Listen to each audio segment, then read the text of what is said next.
嗱，東區嘅豪宅依家都頂唔住啦，依家開始大劈價啦。本來賣緊22000-30000嘅，依家咧直頭唔要10000蚊，劈價咧係接近去到40%啦。咁點解呢一個劈價劈得咁犀利咧？後台問得最多嘅觀眾，咁今一期嘅視頻咧，你就要睇清楚啦。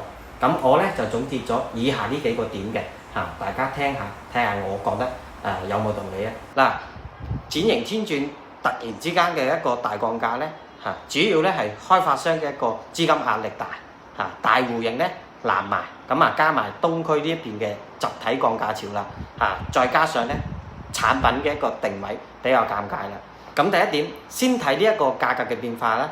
舊年25年嘅話，對外嘅一個報價咧係2.3萬到2.5萬每平方嘅嚇。咁實質嘅一個成交價咧都係超過2萬嘅。但係到今年26年嘅一個4月份咧，16,000到18,000蚊咧，呢一個價格咧係開始明顯咁樣鬆動咗㗎啦。咁5月份嘅話，部分呢邊嘅單位咧，依家係直接13,000到15,000蚊每平方嚇。咁降幅咧係接近40%嘅。咁再睇翻我哋二手嘅一個掛牌啦。咁從年初最初嘅1.47萬，到依家5月份咧就直接降咗1000蚊，1.37萬啦。咁降價嘅幅度咧係都有5%㗎啦。咁第二點咧，點解突然之間會降價咧？核心就係呢5點啦。大家聽下睇下，我講得啱唔啱嚇？咁第一個，開發商呢邊嘅資金鏈咧係比較緊張嘅，呢一個咧亦都係最關鍵嘅。咁開發商咧係中山市展型房地產本土嘅一個房企咧。咁呢一邊嘅話，股權可能有啲質押啦，同埋咧開發商呢邊嘅資金壓力咧確實係比較大。咁再加上咧依家咧都係現樓嚟㗎啦，加上大戶型，咁呢啲回款咧係非常之緩慢嘅。咁項目咧由最初嘅2021年到依家26年㗎啦。咁冇辦法只能夠降價，以價換量咁樣去保命啦。咁第二點，產品嘅一個本身大平層豪宅，咁呢一種嘅話，佢嘅一個受眾咧係非常之少嘅。咁戶型面積260方到838方，超大平層同埋複式嘅。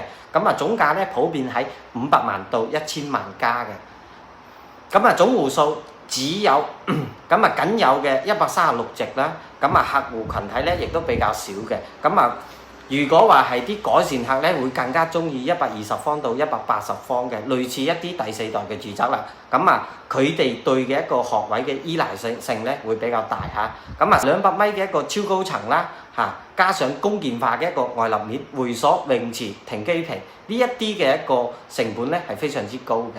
咁第三點嘅話，東區加上中山整體嘅一個降價潮，冇辦法，開發商咧就係缺錢豪宅嘅話一樣咧都會被捲落嚟嘅。咁再睇翻我哋中山東區呢邊嘅一個二手樓啦，26年嘅話，從1.6萬咧直接降到1.1萬嘅啦。咁普遍咧都會降咗大概係30%嘅啦。咁周邊啲競品嘅話，天翼國際啦、德寶怡高啦，同埋萬科嘅一個金域中央等等呢一啲嘅二手樓嘅話，均價都係賣緊9000到12000蚊一個方嘅啫。咁呢一個項目嘅一個價格咧，確實係比較虛高啲嘅啦。咁市場心態，深中通途嘅一個利好咧，已經提前透支咗㗎啦。投資客咧基本上已經離場㗎啦。剛需咧又喺度觀望緊。如果唔降價嘅話，根本咧就冇人嚟承接嘅。咁第四點，星豪 Coco City 嘅一個開業利好咧，已經提前兌現咗㗎啦。咁後續咧亦都冇新嘅一個故事可以講依家只有剩低嘅咧就係成熟嘅一個配套啦。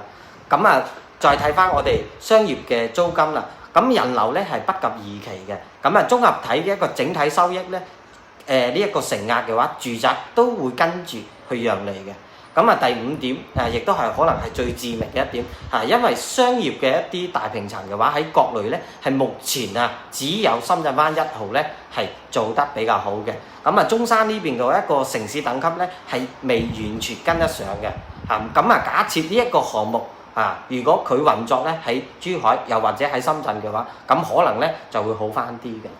咁第三點，咁究竟係咪執漏嘅話，咁一句話同埋大家做一個結論啦。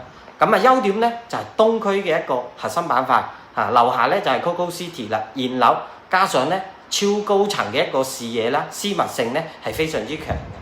只有你睇到人哋，人哋咧係睇唔到你嘅嚇。咁缺點咧亦都會比較明顯少少啊，總價會比較高嚇，流通性咧一定差㗎啦。物業嘅一個收費咧係比較貴嘅，6蚊一個方嚇，接盤嘅人咧比較少，後續嘅一個升價亦都比較難㗎啦。結論，如果話自己住，而且咧預算比較充足嘅話，特別中意大平層嘅咧係可以揀嚇。如果話投資同埋剛需嘅話，直接劃走視頻得㗎啦嚇，流通性太差啦咁第四個簡單咁樣同大家去做一個結論啦展型天鑽唔係話突然咁出呢一個問題嘅，高價嘅一個豪宅啦加上呢一個寒冬嘅一個市場啦。冇辦法而且咧又係一啲大戶型，跟住啲大細一齊跳水㗎啦。豪宅買家嘅話，佢在乎嘅第一梯隊人口結構、商務密度同埋物業管理；第二梯隊嘅話就係消費檔次、通勤效率同埋書包嘅。豪宅究竟睇唔睇書包咧？豪宅咧係唔係學區鄰嘅，但係咧係絕對冇。